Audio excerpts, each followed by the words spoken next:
There was a winter night in 1908 when I sat across from Andrew Carnegie in his study, and he looked at me with eyes that had seen too much of human nature. He spoke of a discovery he had made over 40 years of observing men, a discovery so unsettling that he hesitated to name it aloud. He told me that the vast majority of human beings he had encountered, including men of remarkable intelligence and considerable means, were not truly alive. They were drifting. They moved through their days, their decades, their entire existence without ever taking conscious command of their own minds. Carnegie called them the drifters, and he warned me that this affliction was the single greatest enemy of human achievement. I did not fully understand him then. It would take me 20 more years of studying the lives of 500 of the most successful men of our age before I grasped the terrible weight of what he had revealed. The drifter is not a man without intelligence. He is not a man without opportunity. He is not even in most cases a man without ambition. He is something far more tragic. He is a man who has surrendered the helm of his own mind to the winds of circumstance, to the opinions of others, to the unexamined fears that travel silently in the bloodstream of his thoughts. He drifts because he has never made a definite decision about who he is and where he is going. He drifts because the act of choosing terrifies him more than the slow death of indecision. And here begins the darkest game of the subconscious mind. The drifter does not know he is drifting. He believes he is choosing. He believes he is living. He believes, most painfully of all, that tomorrow he will finally begin. I have spoken with thousands of men in my time, and I have learned to recognize the drifter within the first minutes of conversation. There is a particular quality to his voice, a softness around the edges of his convictions, a habit of speaking in conditionals. He says he would do this if only the economy were better. He says he would pursue that if only his wife understood him. He says he would have started long ago if only his father had not discouraged him. The drifter speaks always in the subjunctive mood, never in the indicative. He lives in a country called Someday, whose borders are guarded by the twin sentinels of fear and excuse. And in that country, no man has ever built anything that endures. What Carnegie understood, and what I came to understand only after years of investigation, was that drifting is not a passive state. It is a hidden form of choice. Every morning the drifter wakes, and a small flame of possibility flickers within him, and he extinguishes it before breakfast.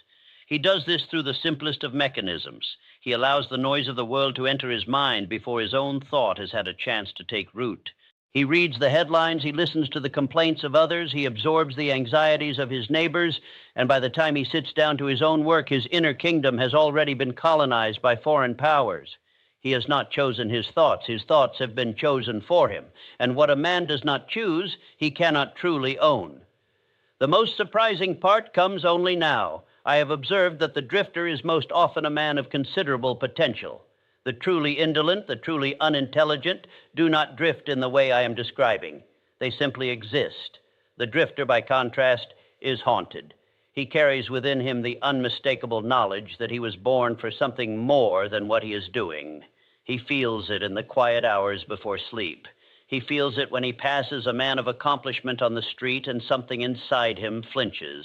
He feels it when his children ask him about his dreams and he changes the subject. The drifter is not asleep. He is awake, and he is watching himself fail to begin. And this is the particular hell that Carnegie wished to warn me about. In my study of great achievers, I found a single trait that separated them from the drifting masses, and it was not intelligence, nor education, nor inherited wealth, nor the favor of circumstance. It was the capacity to make a decision and to keep that decision alive in the furnace of the subconscious mind through every season of doubt.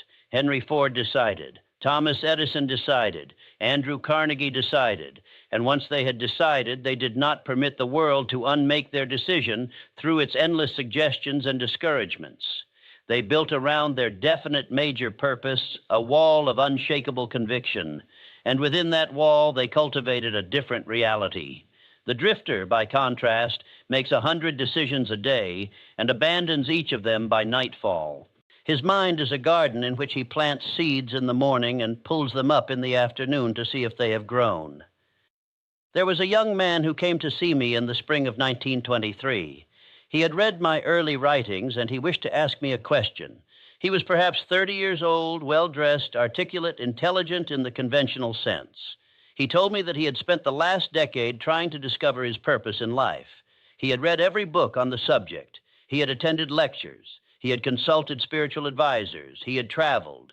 And yet he felt no closer to his purpose than when he had begun. He asked me what was wrong with him. I looked at him for a long moment, and I told him the truth. I said, "Nothing is wrong with you. You are simply unwilling to choose. You have mistaken the search for the choice. You believe that somewhere in the world a purpose is waiting for you, fully formed, ready to be discovered. But purpose is not discovered. Purpose is decided. And until you stop wandering and plant your flag in some piece of ground, however imperfect, you will continue to drift through the open sea of possibility, drowning slowly in your own freedom." The young man did not like this answer. He left my office disturbed. But 3 years later, he wrote to me, and he told me that he had finally understood. He had chosen a direction, not because it was the perfect direction, not because some inner voice had whispered it to him, but because he had grown tired of being a stranger to himself. And in the act of choosing, he had discovered something the drifters never discover, that purpose is not a destination one finds, but a fire one lights. The fuel is decision. The spark is faith. And once the fire is burning, the path appears beneath one's feet, illuminated by the very flame one has dared to kindle. What Hill said about this subject is deeply unsettling, and I will say it here without softening. The drifter is not merely failing to achieve his potential.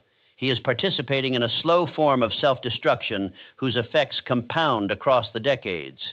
Every year he drifts, his capacity for decisive action atrophies. The muscles of will, like the muscles of the body, weaken when they are not used. By the time he is 50, the drifter has often lost the ability to choose at all. He has become a passive recipient of whatever life delivers to his door. He has become a man to whom things happen rather than a man who happens to things. And here is the cruelest twist. He will explain this passivity to himself as wisdom. He will call it acceptance. He will call it realism. He will call it the maturity of giving up the foolish dreams of youth, but it is none of these things. It is the final surrender of a soul that was meant to create. I have come to believe that the modern age has produced more drifters than any previous era in human history, and the reason is not difficult to discover. We have been given more freedom than our ancestors could have imagined, and we have not been taught what to do with it. The peasant of the 14th century did not drift because the conditions of his life made drifting impossible. He had to plow the field. He had to feed the children. The narrowness of his world was a kind of grace, for it forced him into action. But the modern man stands before an infinite buffet of possibilities, and he has been told from childhood that he can be anything he wishes to be. And so he chooses nothing, because to choose is to lose all the other choices. And the modern man cannot bear loss. He would rather keep all his options open than commit to a single life. And in keeping all his options open, he ensures that none of them will ever be lived. The detail most people overlook is hidden right here. The drifter believes that by refusing to commit, he is preserving his freedom. But the opposite is true. The man who commits to a definite major purpose becomes free in a way the drifter cannot comprehend, because he has organized his energies around a single axis, and from that axis, he can move with tremendous force. The drifter, by contrast, scatters his energies across 1,000 half-pursued possibilities, and in the end, he has no force at all. He is like a river that has flooded its banks and become a swamp. The committed man is like a river that has carved a canyon. Which of them, in the end, has more power? Which of them has shaped the landscape? Which of them will be remembered when the seasons have passed? I once watched a great industrialist make a decision that changed his entire enterprise. He sat at his desk for perhaps 2 minutes. He did not consult his advisors. He did not study the problem at length. He had been considering the matter for some time, and now the moment had come. He picked up his pen and he wrote 3 sentences. He signed his name. He gave the paper to his secretary. The decision was made. And from that decision flowed consequences that employed thousands of men and shaped the lives of an entire industry. Later, I asked him how he had been able to decide so quickly. He looked at me with mild surprise. He said, "I have trained myself for 30 years to decide. The decision itself takes only a moment. The training takes a lifetime. The drifter never trains. He waits for certainty, which never comes. The decisive man has learned that certainty is the reward of decision, not its precondition. There is a particular kind of suffering that belongs only to the drifter, and I wish to describe it now, because I believe many who watch this will recognize it in themselves. It is the suffering of unlived life. It is the ache that comes in the late evening when the day's distractions have fallen away, and a man finds himself alone with his own thoughts. He feels something stirring within him, some unfulfilled possibility, some unspoken word, some unwalked road. He feels the weight of all the years in which he did not begin, and for a moment he resolves that tomorrow will be different. Tomorrow he will start. Tomorrow he will write the letter, make the call, take the first step. And then morning comes, and the world floods back in with its noise and its demands, and the resolution dissolves before he has finished his coffee. The drifter lives 1,000 tomorrows, and in each of them he begins, and in each of them he stops. Here begins the darkest game of the subconscious mind. The drifter's Beilinsalter, his subconscious, has learned to expect the morning betrayal. It has come to understand that the resolutions of the night will not survive the daylight, and so it ceases to take the resolutions seriously. It files them away in a part of the mind reserved for fictions, alongside daydreams and wishful thinking. The man may continue to make resolutions, but his deeper self no longer believes them. And when the deeper self does not believe, the surface self cannot act. The drifter has become a stranger in his own house. The owner has gone away, and only the servants remain, and the servants have stopped listening to the orders that come from the empty master bedroom. What the lives of great achievers have been trying to tell us for centuries is something the drifter is unwilling to hear. It is this: the moment of decision is the moment of birth. Until a man has decided what he is going to do with his life, he has not yet been born in any meaningful sense. He is a possibility, not a person. He is a draft, not a finished work. And the world, which is full of finished works competing for attention, has no time for drafts. The drifter wonders why opportunity does not knock on his door. But opportunity does not knock on the doors of possibilities. It knocks on the doors of decisions. It seeks out men who have committed themselves to a course, because such men are useful to the larger movements of history, and history is always looking for useful men. I knew a man in Pittsburgh who had drifted for 40 years. He had been intelligent, even gifted in his youth. He had begun a dozen ventures and abandoned each of them. By the time I met him, he was 60 years old, and he was bitter. He blamed his father for not believing in him. He blamed his teachers for not recognizing his talent. He blamed his wife for not supporting his dreams. He blamed the economy, the politicians, the changing times.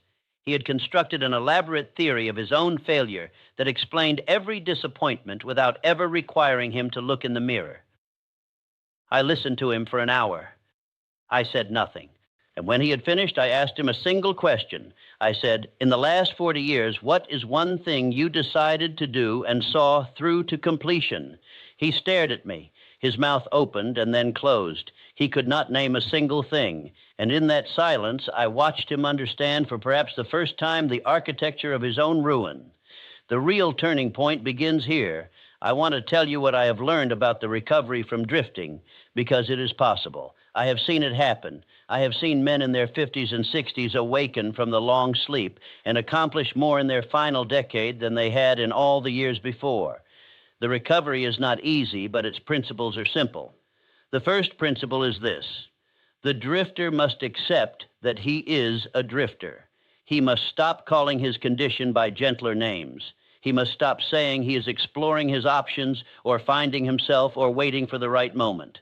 He must look at his life with the honesty of a physician examining a patient, and he must say, "I have been drifting." This admission alone has the power to break the spell. The drifter cannot recover until he has named his disease. The second principle is this: the drifter must make a decision, and he must understand that the content of the decision matters less than the act of deciding. There is a paradox here that many fail to grasp.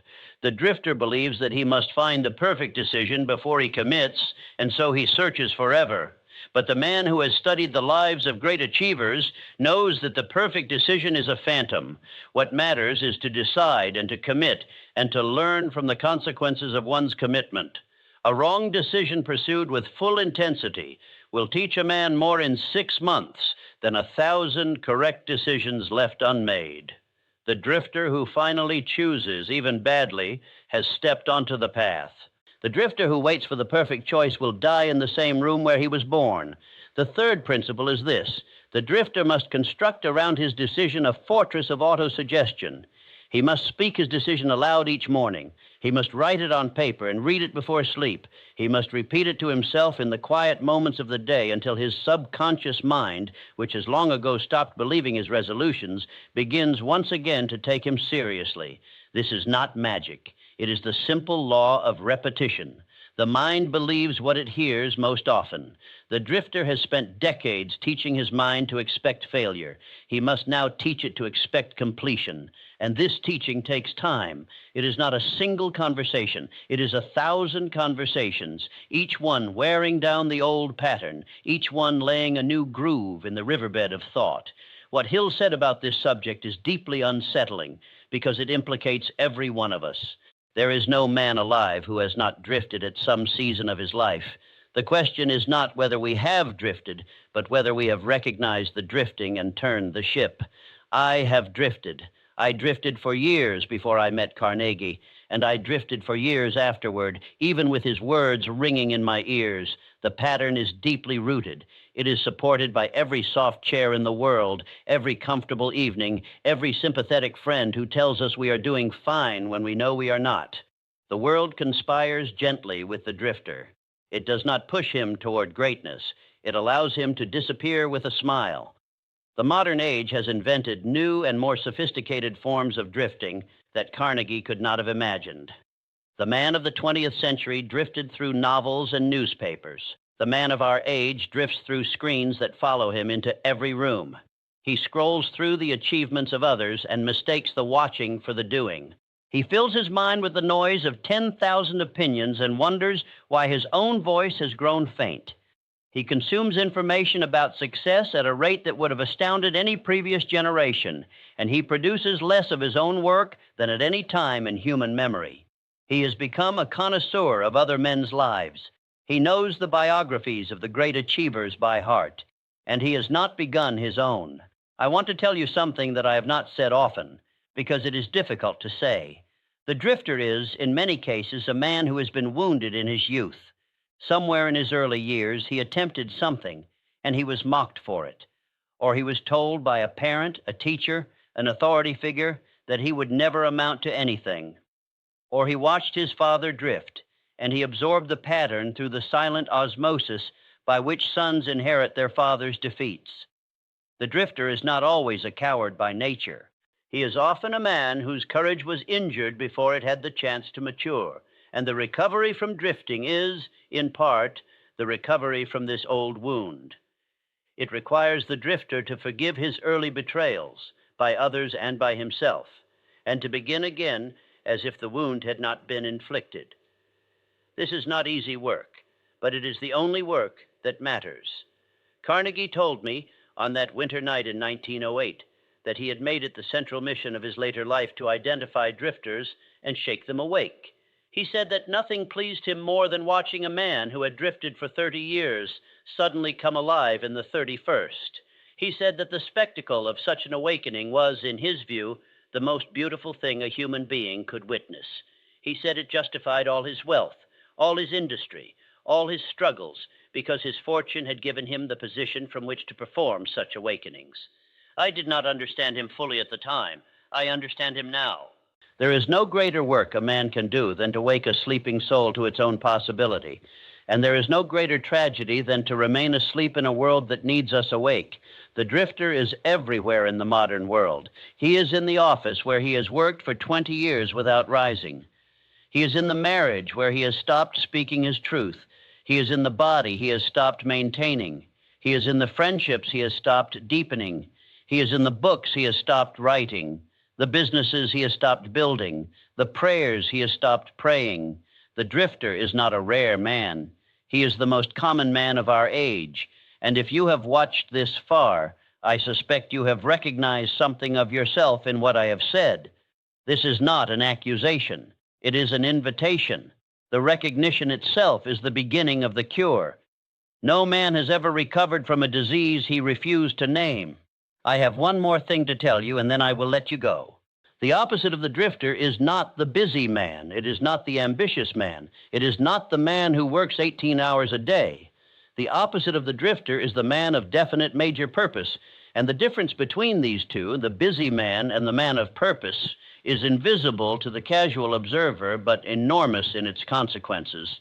The busy man is often a drifter who has filled his calendar to avoid facing the emptiness of his direction. He moves rapidly in no particular direction, and he calls this productivity. The man of purpose, by contrast, may move slowly, but every step is aligned with his deeper aim, and his slowness compounds across the decades into achievements the busy man cannot touch. Speed is not the answer to drifting. Direction is. A man who has chosen his direction can afford to walk. A man who has not must run forever and arrive nowhere. There is a question I want to leave you with because I believe it is the most important question a drifting man can ask himself. The question is this: if I were to die tomorrow, what would I regret most having left undone? Not what would I regret having failed at, but what would I regret never having attempted? Sit with this question. Do not answer it quickly. Do not answer it with the first thing that comes to mind, which is usually the safe answer, the acceptable answer. Sit until the deeper answer rises. It may take an hour, it may take a week, but when the deeper answer comes, you will know it because it will frighten you a little. And in that fear, you will find the seed of your definite major purpose. The thing that frightens you to attempt is the thing you were born to do. The drifter avoids this fear. The man of purpose walks toward it, and in the walking, he becomes everything he was meant to become. I have spent my life studying what separates the few who achieve from the many who do not. And I tell you, after all these years, that the difference is not what most men suppose. It is not talent, it is not luck, it is not the favor of the gods. It is the simple, terrible, magnificent capacity to decide and to refuse to unmake the decision when the world arrives, as it always does, with its 1,000 reasons why the decision should be unmade.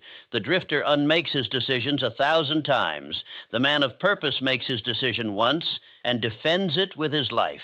This defense is not loud. It is not dramatic. It is simply the quiet refusal every morning to drift back into the comfortable nothing from which he has emerged. It is the daily renewal of the original choice. And in this renewal, repeated across the years, a man becomes what no drifter can ever become. He becomes himself. When was the last time you truly listened to the voice of your unlived life? When was the last time you allowed yourself to feel the weight of the years that are still ahead of you and the choice that is still yours to make? The drifter postpones this confrontation forever, but the hour is coming for each of us when no further postponement will be possible, when the years will have run out and we will stand before the final accounting of what we did with the time that was given to us. I cannot tell you what to do with your time. I can only tell you that the question is yours, and the answer is yours, and the consequences of your answer will be yours, both in this life and in whatever follows. The drifter has made his choice by refusing to choose. The man of purpose has made his by daring to plant his flag in some piece of ground and to defend it against all the winds of the world. I will leave you now, but before I go, I want you to know something. I have watched many men recover from drifting. I have watched men in their 40s, their 50s, their 60s awaken from the long sleep and begin finally to live. The capacity for awakening does not diminish with age. The will to drift does not become permanent. As long as a man draws breath, he can choose. And in the choosing, he can recover everything he believed he had lost, except, of course, the years themselves. Those do not return, but the years that remain are still yours. The question is whether you will spend them drifting or whether you will, at last, decide. The wind is rising outside my window as I close these thoughts. The night is deep. Somewhere out there, a man is sitting in a chair watching the lamp burn low, asking himself whether tomorrow will be different. He has asked this question 1,000 times before. Tonight, perhaps, the answer will not be the same. Tonight, perhaps, the long drift will end. I cannot know. I can only hope. And in that hope, I commend you to your own depths, where the answer is waiting, where it has always been waiting, where it will wait until you at last decide to descend and meet it.